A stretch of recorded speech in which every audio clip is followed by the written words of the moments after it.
Welcome to the Learning Pines YouTube. We hope this video helps.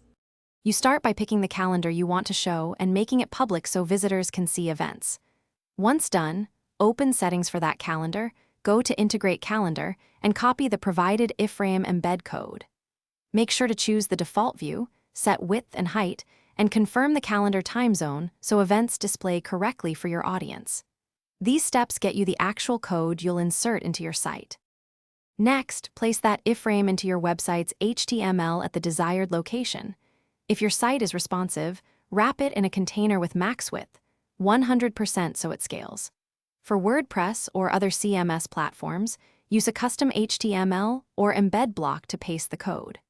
Once embedded, tweak CSS for margins and heights, and consider adding sandbox or loading attributes for security and performance. This step ensures the calendar appears and behaves well across devices and themes.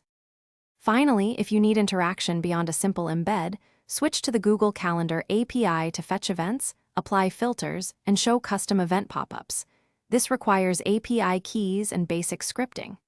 If the calendar is blank, first confirm it's set to public, that the calendar ID in the embed is correct, and that your page uses HTTPS to avoid mixed content blocking.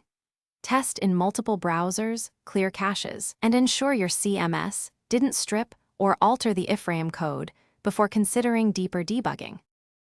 Thanks for watching. Consider subscribing if we helped you.